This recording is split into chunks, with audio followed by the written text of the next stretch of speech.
Je vous salue Marie, pleine de grâce. Le Seigneur est avec vous. Vous êtes bénie entre toutes les femmes. Et Jésus, le fruit de vos entrailles, est béni. Sainte Marie, Mère de Dieu, priez pour nous, pauvres pécheurs, maintenant et à l'heure de notre mort. Amen.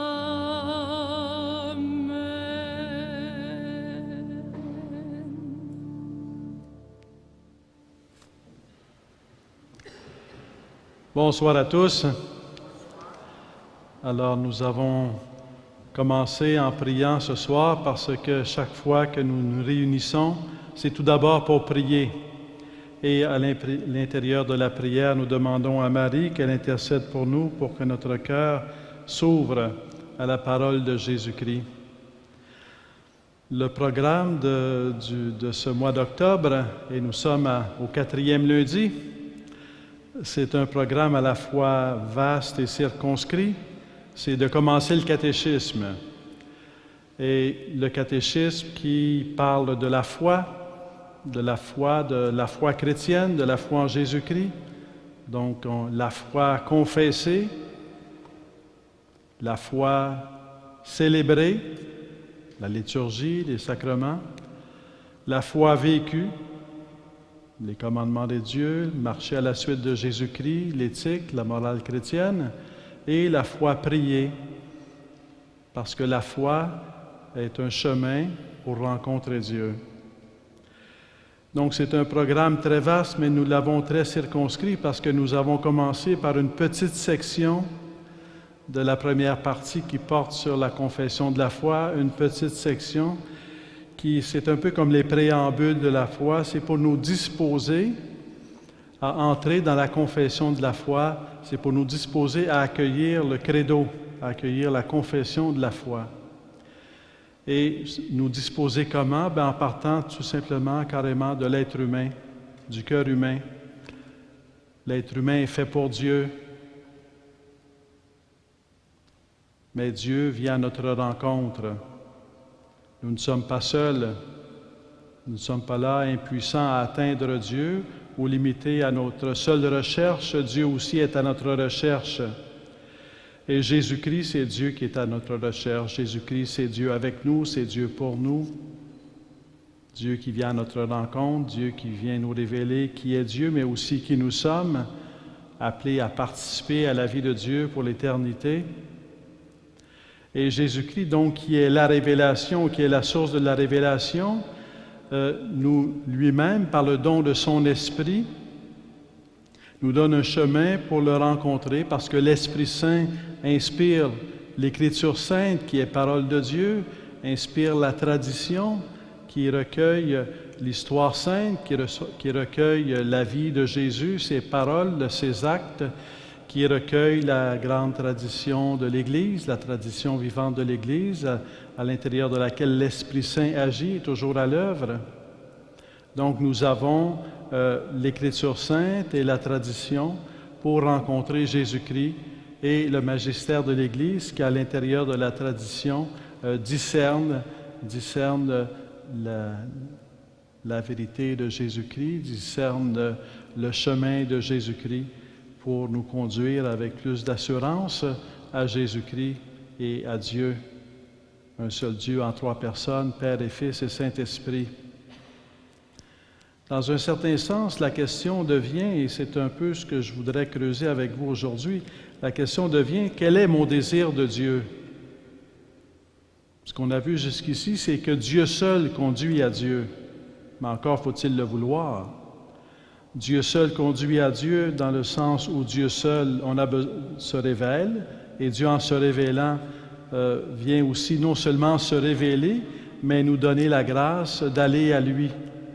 Donc il se révèle, puis en même temps il donne la grâce pour l'accueillir, il donne la grâce pour qu'il puisse vivre en nous, il donne la grâce pour que l'on soit en marche vers lui. Mais pour accueillir cette grâce, pour aller vers Dieu avec la grâce de Dieu, Dieu seul conduit à Dieu, encore faut-il le vouloir, encore faut-il le désirer. Alors quel est mon désir de Dieu? Quelle est ma soif de Dieu? C'est un peu comme la ligne de fond qui est quelle est la place que je donne à Dieu dans ma vie? Ou comment est-ce que je donne à Dieu la première place?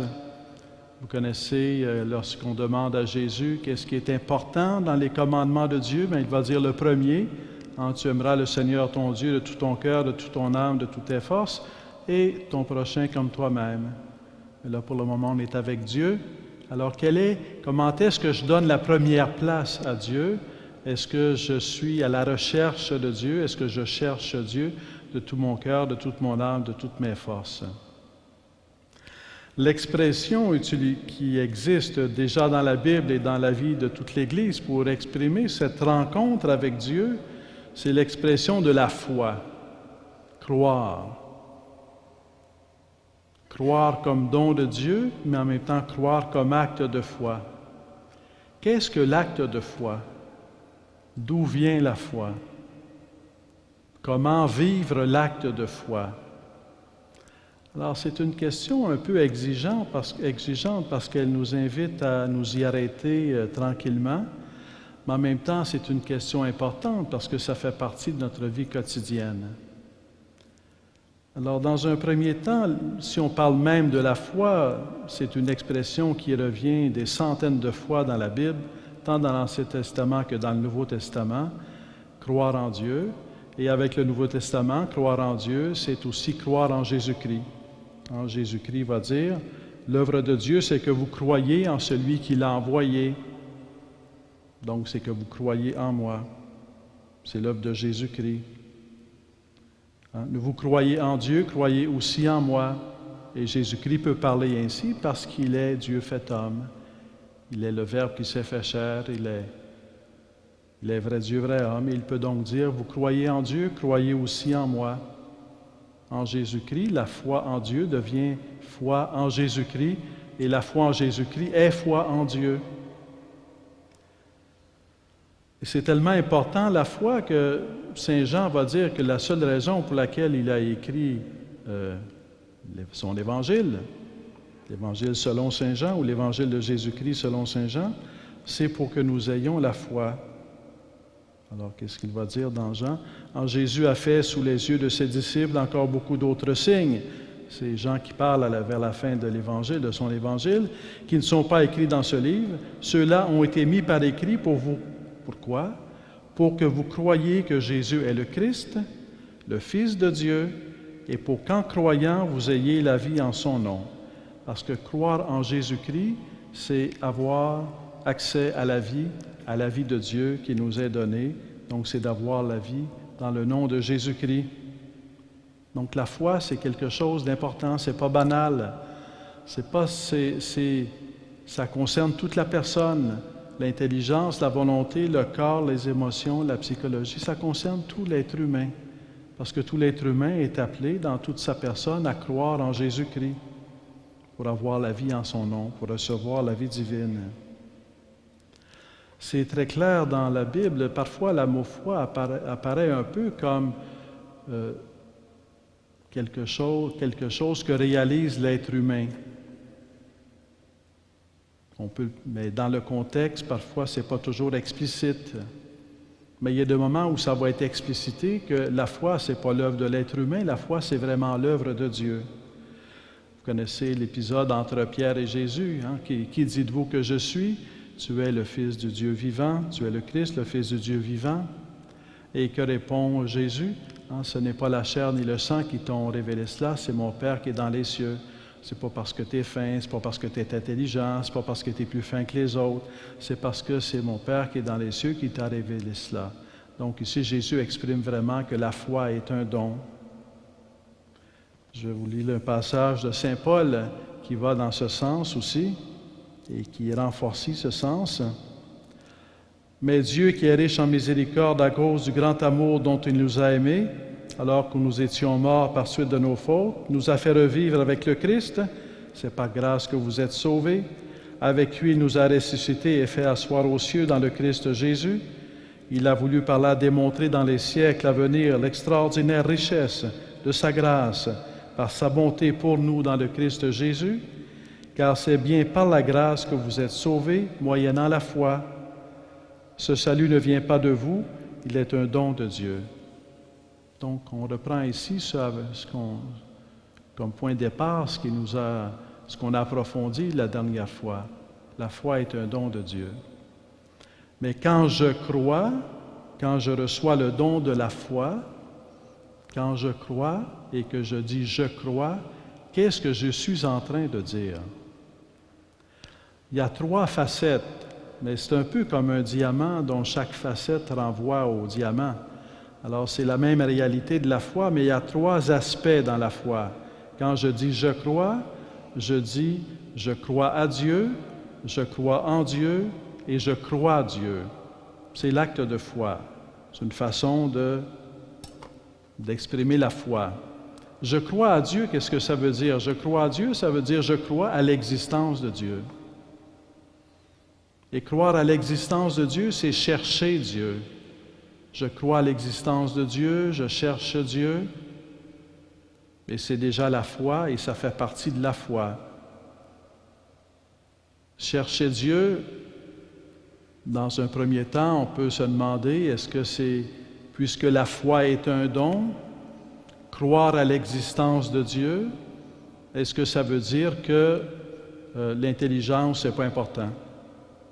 Est-ce que ça veut dire que c'est sacrifier son intelligence pour croire à Dieu? Est-ce que c'est ça, croire à l'existence de Dieu? Est-ce que je sacrifie mon intelligence pour croire à Dieu? Celui qui a créé le monde, c'est aussi celui qui nous sauve. Celui qui est l'auteur de notre vie, de notre existence, c'est aussi celui qui est l'auteur de la foi. Puis il n'y a pas de contradiction en Dieu. Dieu crée le monde, mais il nous fait pour lui. Il nous crée avec une intelligence, mais il nous fait pour le connaître.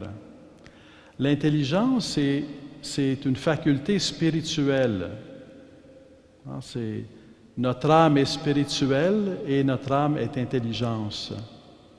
Et l'intelligence, c'est une faculté spirituelle qui accueille. C'est une faculté d'accueil, accueil de la réalité. On existe corps et âme, on accueille la réalité par nos sens, mais on l'accueille dans notre intelligence. C'est l'accueil de la réalité, l'accueil du réel, l'accueil de Dieu, l'accueil du monde, l'accueil de l'autre. L'intelligence est une faculté d'accueil. Avant d'être une question de raisonnement, de concepts qu'on articule l'un avec l'autre, c'est tout d'abord une faculté d'accueil où on reçoit le monde qui nous est donné par Dieu et on s'ouvre à Dieu. C'est une qualité d'accueil. Cette intelligence peut se poser plusieurs questions sur la vie. Des questions différentes, mais c'est toujours l'intelligence. Si on dit comment ça fonctionne et qu'on recourt à la science expérimentale pour pouvoir répondre à cette question, c'est l'intelligence. Mais si on dit pourquoi ça existe, c'est aussi l'intelligence. Et pourtant, ce n'est pas la science expérimentale qui va répondre à la question pourquoi ça existe. C'est la réflexion sur le sens, la quête philosophique, la quête religieuse, pourquoi le monde existe. Et donc, c'est toujours l'intelligence. Donc, c'est très intelligent de se poser la question pourquoi ça existe. Et il y a toute une réponse de la foi qui vient nous éclairer sur le sens de l'existence, qui est très compatible avec l'intelligence et qui répond à la quête de l'intelligence, qui est quête de sens. Je ne veux pas savoir seulement comment ça fonctionne, comment fonctionne la biologie. Je veux savoir pourquoi il y a un être humain, pourquoi l'être humain existe. Et la foi répond à la question pourquoi l'être humain existe. La foi chrétienne est une réponse à la question pourquoi l'être humain existe, et elle répond à la quête de l'intelligence qui est quête de sens. Comment ça fonctionne, ce n'est pas contradictoire. Et on pourrait dire même que dans la foi chrétienne, la foi chrétienne donne une ouverture à la science. Pourquoi? Et de fait, ça commence avec la Genèse.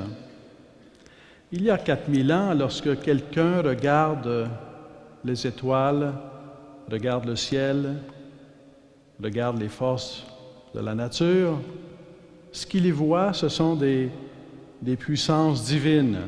Le cosmos est divinisé, les étoiles sont des divinités, le soleil est une divinité, le vent est une divinité. Donc les puissances cosmiques, pour ainsi dire, ou les forces de la nature sont des divinités. Donc tout ce qui arrive est expliqué par l'action des divinités. Mais au début de la Genèse, il y a cette parole extraordinaire. Au commencement, Dieu créa le ciel et la terre. Ça veut dire quoi?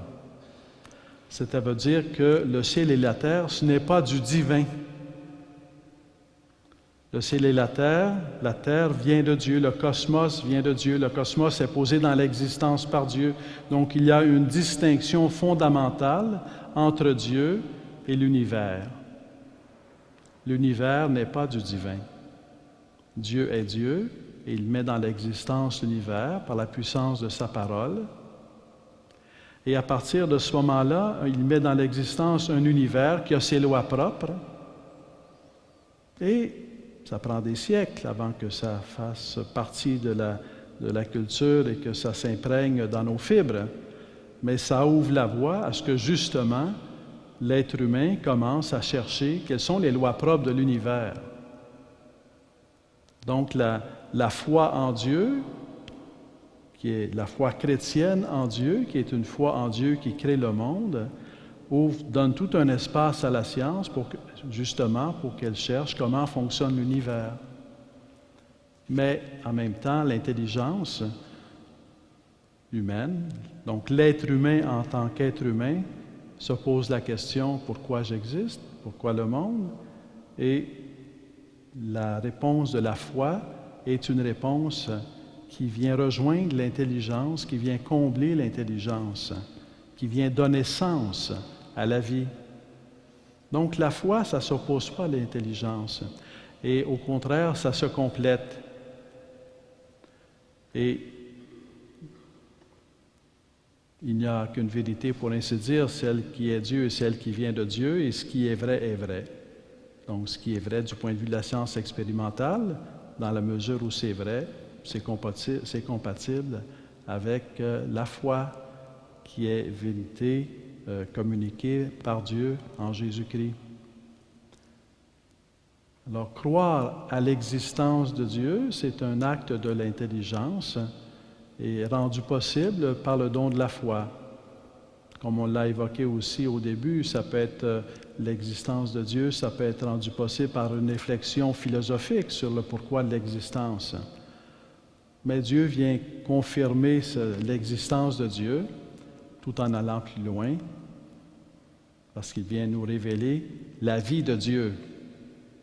Et ça, c'est propre à la foi chrétienne. Croire à l'existence de Dieu, ce n'est pas unique, c'est pas propre ou exclusif à la foi chrétienne, mais révéler la vie de Dieu, c'est Jésus-Christ en tant que c'est Jésus-Christ qui vient nous révéler la vie de Dieu et qui vient nous révéler que cette vie est non seulement vie éternelle, mais elle est amour éternel.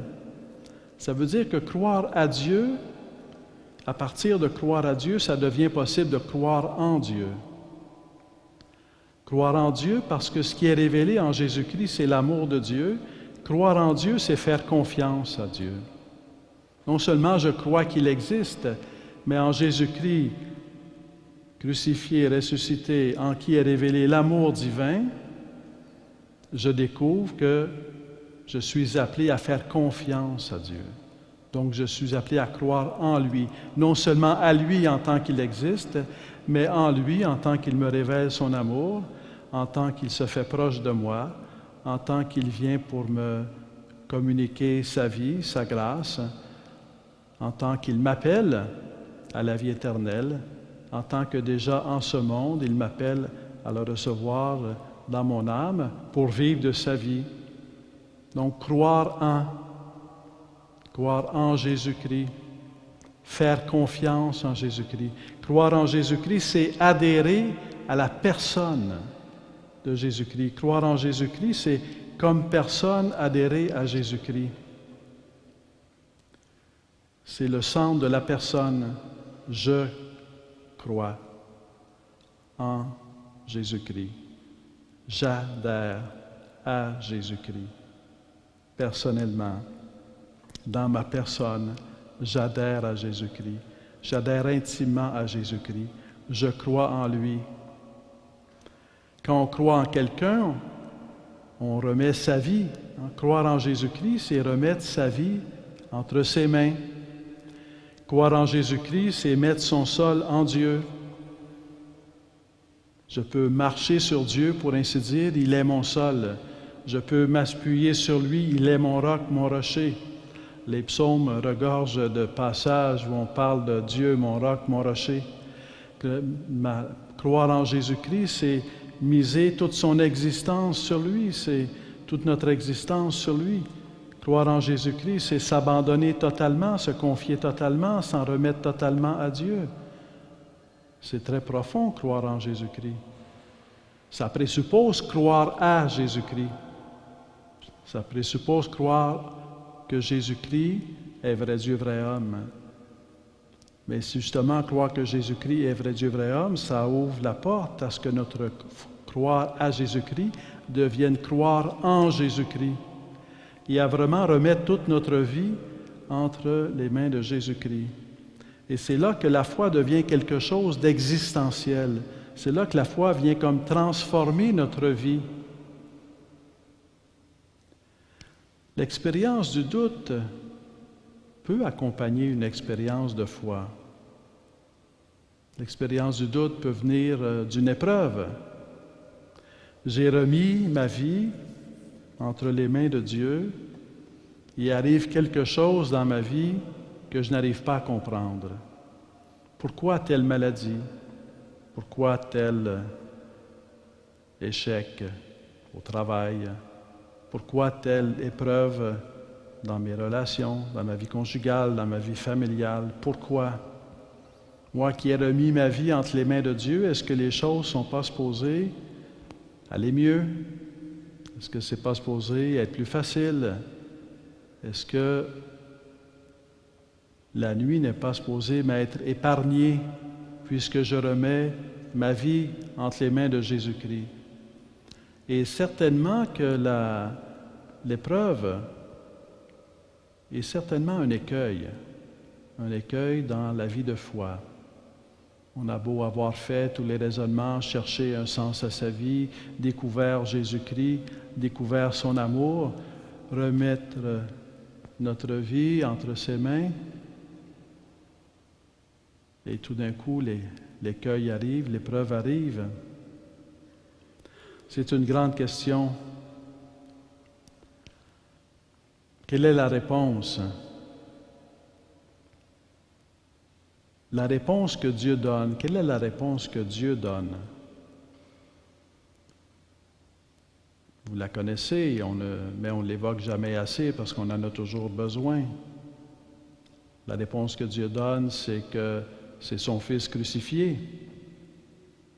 La réponse que Dieu donne, c'est Jésus-Christ crucifié qui porte nos épreuves, qui porte nos échecs, qui porte nos incompréhensions, qui les porte sur la croix. Il les porte non seulement en les portant, mais il les porte même dans l'incompréhension, parce que qu'est-ce qu'il va dire sur la croix? Pourquoi?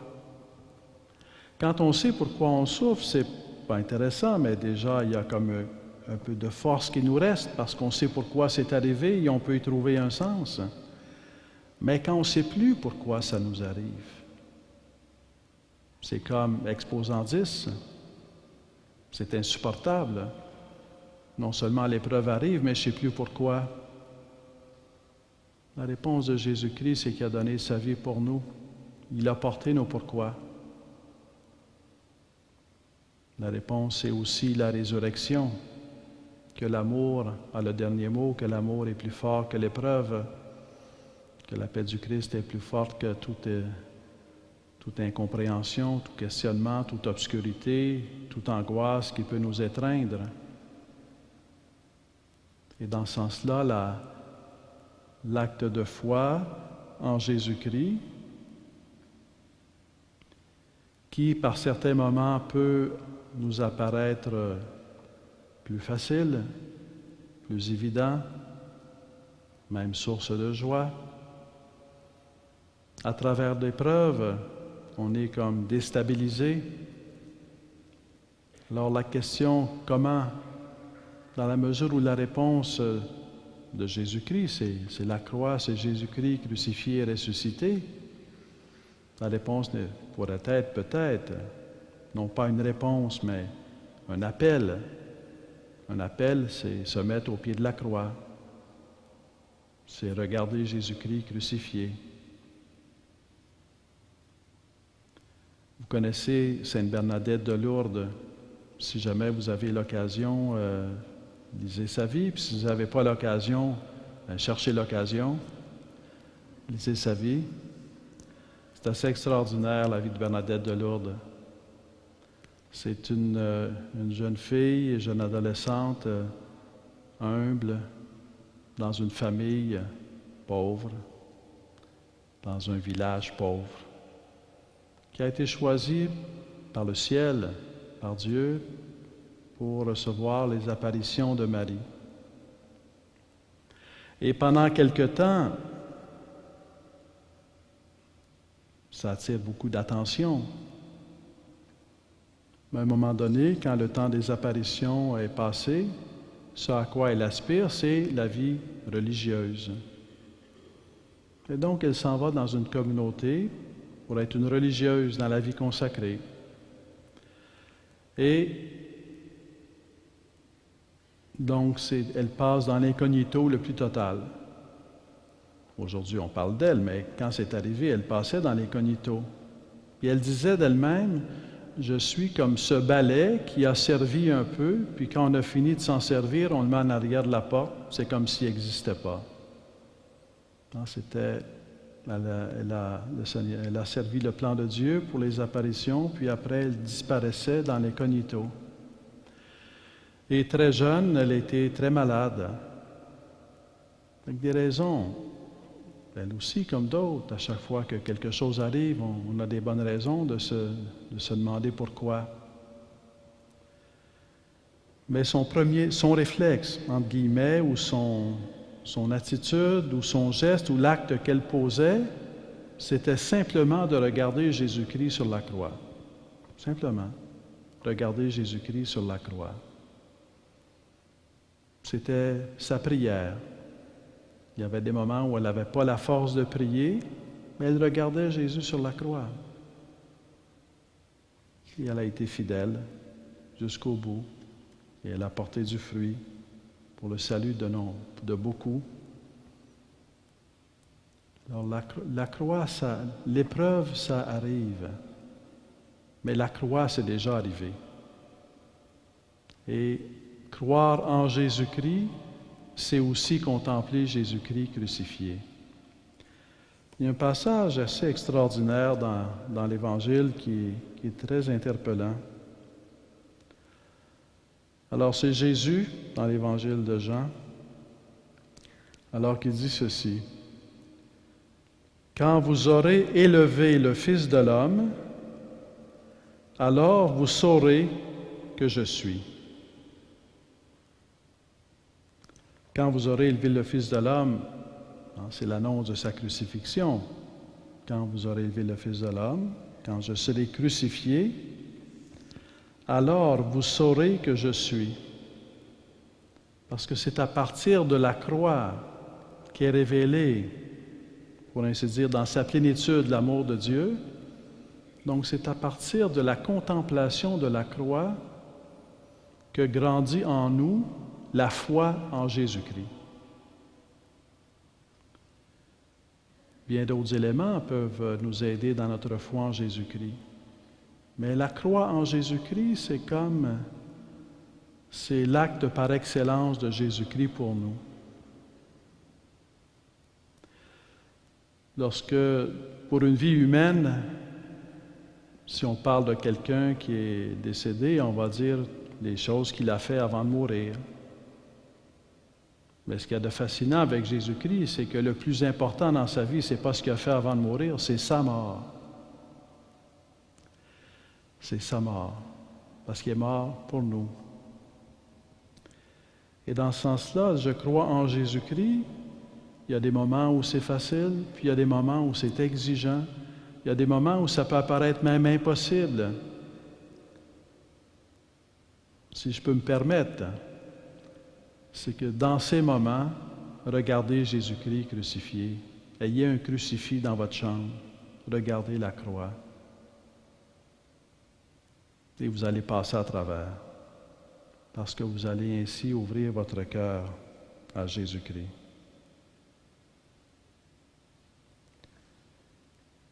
Dans l'expérience des saints et des saintes, il y en a qui ont été plus particulièrement près de l'expérience de la croix. C'était leur mission. Et ce qu'ils expérimentent souvent dans cette proximité de la croix ou dans être crucifié avec le Christ, c'est que nul n'est jamais si protégé que lorsqu'il est crucifié avec le Christ.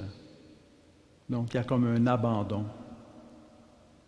Je crois en Jésus-Christ.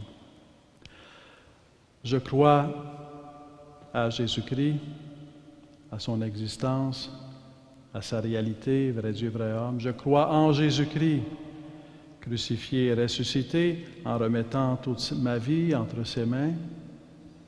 Je traverse les épreuves en tenant bon dans la prière, en contemplant la croix. Et je crois Jésus-Christ. Je crois Jésus-Christ parce que Jésus-Christ me parle. Jésus-Christ me parle véritablement. À chaque fois que j'ouvre la Bible, Jésus-Christ me parle par sa parole. Jésus-Christ me parle par l'enseignement de l'Église. Jésus-Christ me parle. Et dans la mesure où, justement, je crois en Jésus-Christ, c'est adhérer à Jésus-Christ, c'est faire confiance en Jésus-Christ. Croire en Jésus-Christ, c'est aussi croire sa parole. C'est le croire quand il me parle. C'est croire en lui, c'est croire la vérité qu'il me communique.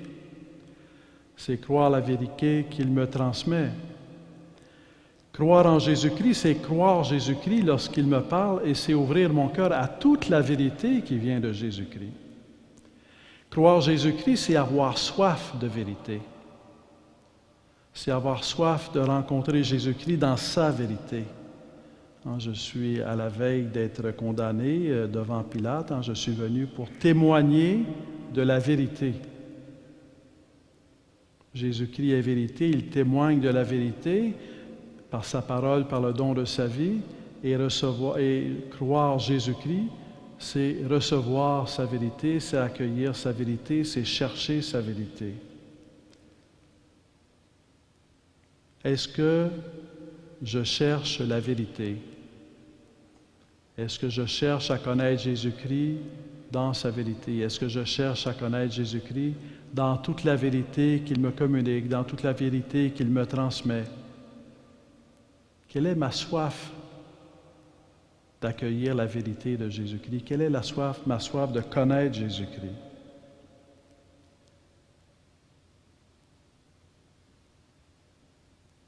Ouvrir notre cœur à toute la vérité, ce n'est pas nécessairement facile. Dans la foi chrétienne, il y a des vérités qui nous réconfortent, puis il y a des vérités qui nous questionnent. Oui, ça va varier d'une personne à l'autre. Pour un, peut-être, je ne sais trop, ça peut être le mystère de la croix qui demeure obscur. On ne sait pas trop comment l'accueillir dans sa vie. Le fait même que Jésus-Christ soit crucifié pour notre salut à tous, ou qu'il soit ressuscité. On peut reprendre tous les articles du Credo.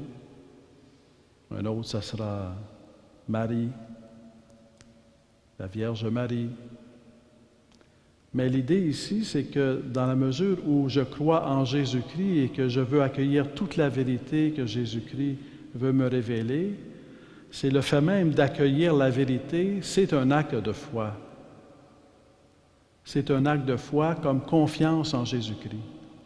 J'accueille la vérité que Jésus-Christ révèle, donc j'ai confiance en Jésus-Christ et j'accueille toute sa vérité. Lorsqu'on va au restaurant, on prend un menu, on cherche le menu qui nous plaît, on choisit ce qui nous intéresse, puis on laisse de côté le reste. La foi, c'est pas un menu. La foi, c'est une totalité, c'est la révélation de la totalité de l'amour de Dieu en même temps que la révélation de la totalité de la vérité, qui demeure mystère, mais qui nous est révélée. Donc, croire en Jésus-Christ, c'est aussi croire Jésus-Christ et c'est ouvrir notre cœur à toute la vérité. Et qu'est-ce qui ouvre notre cœur? C'est la recherche. La recherche de Dieu ouvre notre cœur à rencontrer Dieu. La recherche de Jésus-Christ, vrai Dieu, vrai homme, crucifié et ressuscité, ouvre notre cœur à s'abandonner à lui. La recherche de la vérité ouvre notre cœur à la vérité que nous apporte Jésus-Christ. Donc, quelle est notre soif, quel est notre désir? Donc, croire, c'est une réalité complexe. Croire à Jésus-Christ, croire en Jésus-Christ, croire Jésus-Christ. Mais c'est une réalité vivante. C'est un don qui vient de la grâce. C'est la grâce de Dieu qui fait son œuvre en nous et qui fait surgir en nous la foi. Par notre recherche, dans un certain sens, on fait notre part. On s'ouvre au don. Mais par la grâce, Dieu nous fait le don de la foi. Par notre recherche, on collabore au don. Mais par le don de la foi, on répond à l'appel de Jésus-Christ. Lorsque on ouvre la Bible et qu'on lit la Bible et qu'on médite la Bible, il y a comme quelle est la réponse fondamentale devant la méditation de la Bible, la Lectio Divina? Quelle est la réponse fondamentale? La réponse fondamentale, c'est la foi. C'est de croire que Jésus-Christ me parle par cette parole. Donc, c'est de croire à Jésus-Christ, en Jésus-Christ, et de croire Jésus-Christ qui me rejoint par cette parole et qui vient m'interpeller, qui vient me nourrir, qui vient me fortifier, qui vient m'éclairer, qui vient me guider. Alors, la foi, c'est complexe, mais en même temps, c'est profond. La foi, c'est complexe parce que la vie est complexe, parce que Dieu est mystère, mais en même temps, c'est simple parce qu'il n'y a qu'un seul Dieu, qui est Père et Fils et Esprit Saint. La question du doute est une question importante. Et dans un certain sens, la réponse au doute, c'est de persévérer dans la prière. Mais il y a une autre question aussi qui est aussi importante, qui est dans un certain sens, c'est est-ce que je vis ma foi? C'est pas seulement de dire je crois, c'est est-ce que je vis la foi chrétienne? Est-ce que je marche à la suite de Jésus-Christ? Est-ce que je suis un disciple de Jésus-Christ? Est-ce que je vis ma foi? Et là, dans un certain sens, si quelqu'un me demande je crois, bon, on peut dire je crois, mais si quelqu'un me demande est-ce que je vis ma foi, on comprend que c'est grand. Qui peut dire qu'il est à la hauteur? Qui peut dire qu'il vit sa foi? Qui peut dire qu'il a la force de vivre la foi? Qui peut dire qu'il a la générosité de vivre la foi? Mais c'est très bien de se sentir petit dans notre vie de foi. Parce que justement, ça nous conduit d'autant plus à la prière, ça nous conduit d'autant plus à nous ouvrir à la grâce de Jésus-Christ, à demander la grâce de Jésus-Christ, à recourir au sacrement. Parce que c'est par la grâce qu'on va vivre notre foi. Sans moi, vous ne pouvez rien faire, dit Jésus-Christ. Donc, par la foi, par la prière, on va vivre notre foi. Donc, on veut surmonter le doute, le combat pour la fidélité à la prière. Surmonter notre insuffisance à vivre la foi, le combat pour la fidélité à la prière. La difficulté de la prière, c'est que lorsque vient le temps de prier, ce n'est pas parce qu'on ne veut pas prier. Souvent, en tout cas, on veut prier. Mais c'est quand vient le temps de prier, tout d'un coup, il y a 1000 autres choses qui surgissent à notre esprit. Il faut que je fasse ci, il faut que j'appelle un tel, il faut que je lance un message, peut-être, il faut que j'ouvre mon courrier, il faut que j'aille acheter du lait, il faut que je fasse quelque chose. Et c'est curieux, on n'y pense pas du tout, mais quand vient le temps d'aller prier, tout d'un coup, on y pense. Ces 1000 choses surgissent dans notre esprit quand vient le temps d'aller prier.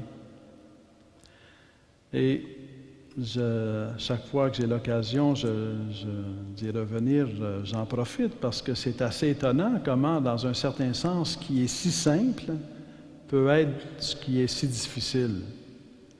Ce qui est si simple, s'arrêter pour prier, peut être ce qui est difficile parce qu'il faut tout quitter pour prier.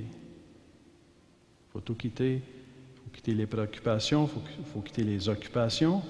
Il faut prendre le temps de se mettre en présence de Dieu, de le rencontrer. Mais la prière est un véritable acte de foi. Parce que si je n'ai pas la foi, c'est insensé. C'est parce que je crois en Jésus-Christ que je mets à son écoute. Donc, c'est la foi qui agit. Quand j'ouvre la Bible comme parole de Dieu et que je me mets à l'écoute du Seigneur, c'est un acte de foi. Quand je me recueille et que je me mets en silence devant la croix, c'est un acte de foi. Donc, je vis ma foi par la prière et ça devient une source de vie de foi. Fait qu'on ne peut pas, comme tel, séparer la foi de la prière. Et c'est comme au cœur de la foi.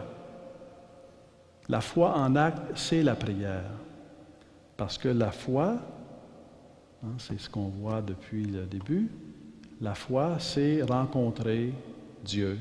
La foi, c'est rencontrer Jésus-Christ. Nous sommes au début d'une année de la foi. Mais on pourrait appeler ça une année de rencontre avec Jésus-Christ. Et la prière est rencontre avec Jésus-Christ. La prière est indispensable, la prière est nécessaire. La prière est exigeante, la prière est difficile, mais la prière est la respiration de l'âme, la prière est la source de vie, de la vie de Dieu en nous. Alors donc la foi et la prière sont intimement liées. Croire à Jésus-Christ, croire en Jésus-Christ, croire Jésus-Christ, ça se nourrit dans la fidélité à la prière. La prière devient un acte humble, un acte noble. Dans un certain sens, on pourrait dire l'acte le plus humble, parce que prier, c'est se mettre devant Dieu comme étant l'humble créature de Dieu qui a besoin du salut de Jésus-Christ, qui a besoin de sa vie, qui a besoin de sa grâce. Donc, c'est un acte humble. C'est un acte noble, parce que ça correspond à la vérité de qui nous sommes, à notre dignité d'être humain créé à l'image de Dieu, quoi de plus naturel que de rencontrer Dieu dans la prière. Dans notre humanité, d'être appelé à la vie éternelle, quoi de plus humain que de rencontrer Dieu dans la prière. Ce n'est pas un acte séparé de notre humanité. C'est au cœur de notre humanité. Être fait pour Dieu, c'est être fait pour prier. Être fait pour rencontrer Dieu, c'est être fait pour prier. Et il y a certainement des moments où il y a la distraction. Il y a certainement des moments où on a beaucoup de choses à faire. Il y a certainement des moments où on trouve le temps long.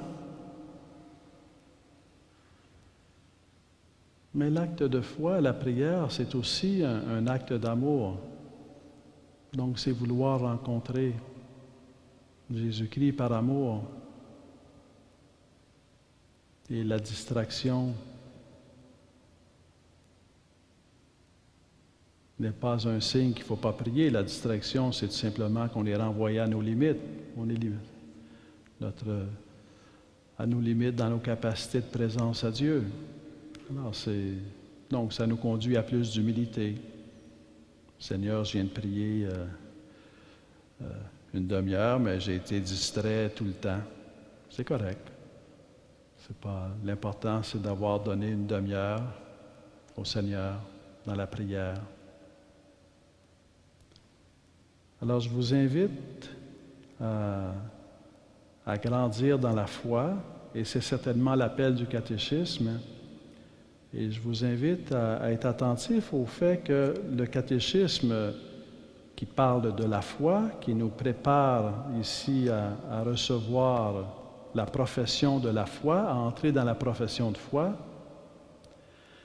que le catéchisme présente la foi comme une vie, pas seulement comme une série de vérités à croire. C'est comme une vie qui vient transformer notre vie.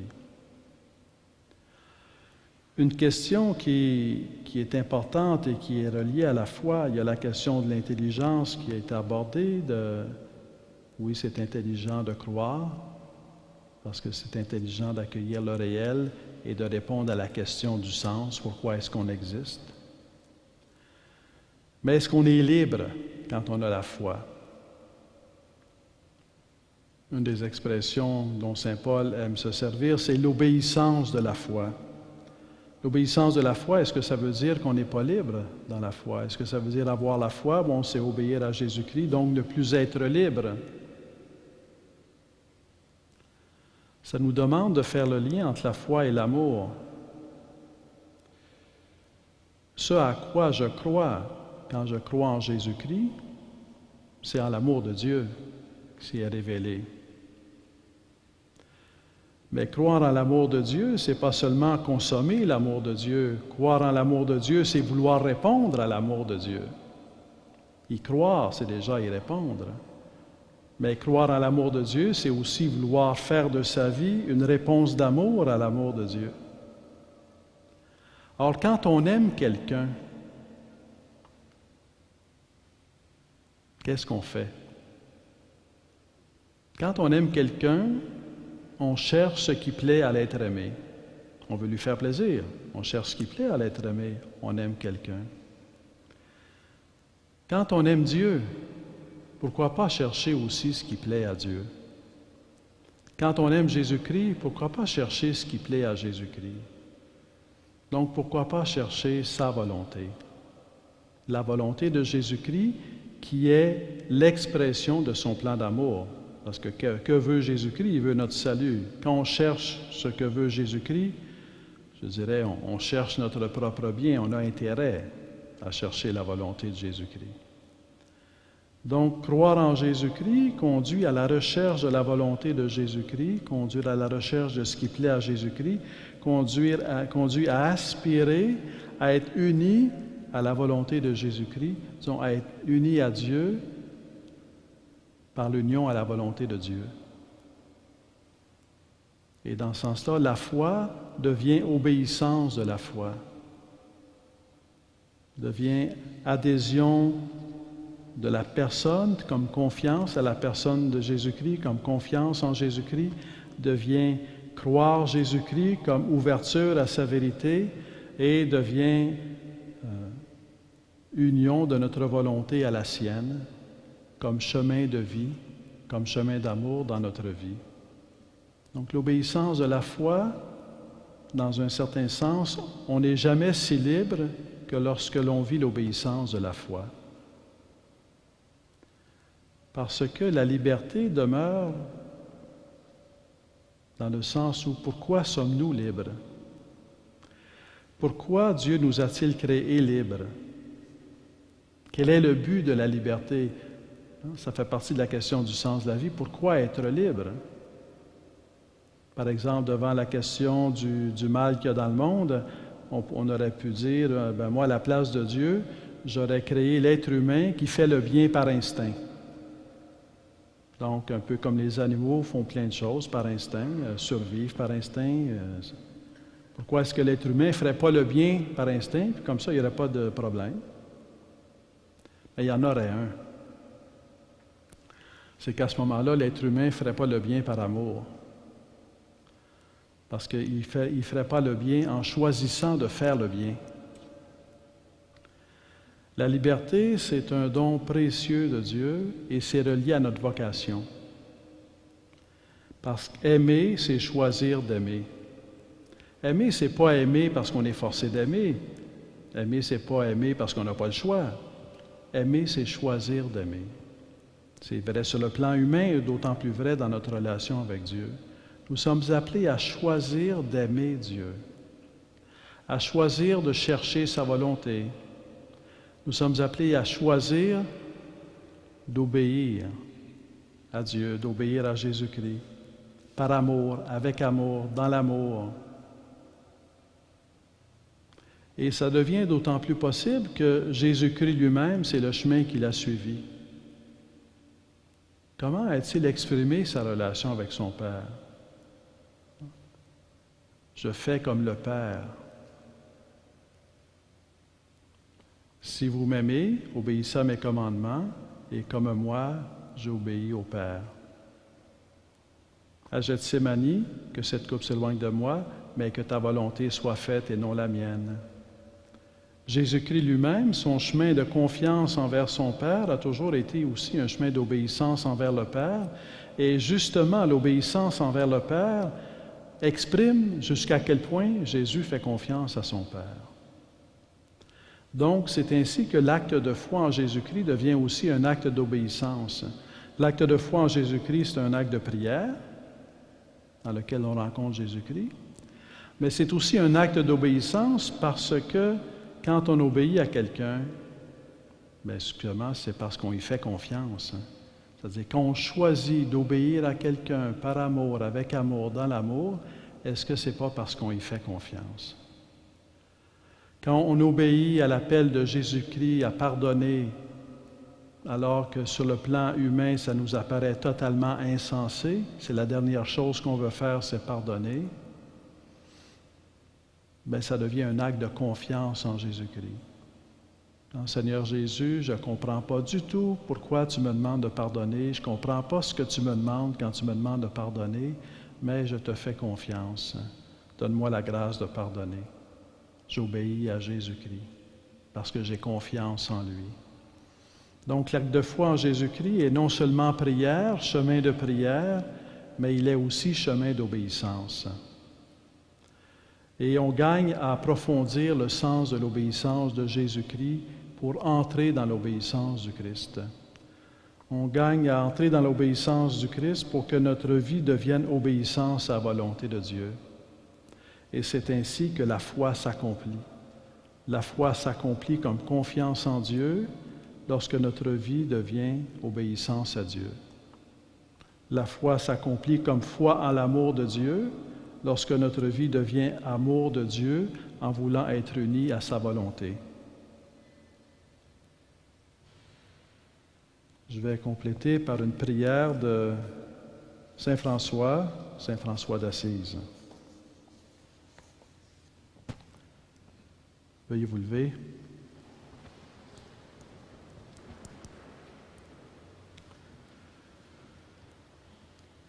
Le titre de la prière, c'est « Tu es notre vie éternelle ».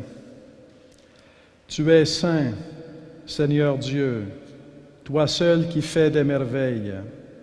Tu es fort, tu es grand, tu es très haut. Tu es roi tout-puissant, ô Père saint, roi du ciel et de la terre. Tu es trine et un, Seigneur Dieu, tout bien. Tu es le bien, tout le bien, le souverain bien, le Seigneur Dieu vivant et vrai. Tu es charité, amour, tu es sagesse, tu es humilité, tu es patience, tu es assurance, tu es quiétude, tu es joie et liesse. Tu es justice et tempérance, tu es toute richesse et notre suffisance. Tu es beauté, tu es calme, tu es protecteur, tu es gardien et défenseur, tu es force, tu es rafraîchissement, tu es notre espérance, Tu es notre foi. Tu es notre grande douceur. Tu es notre vie éternelle. Grand et admirable Seigneur, Dieu Tout-Puissant, miséricordieux Sauveur. Terminons par un chant à Marie.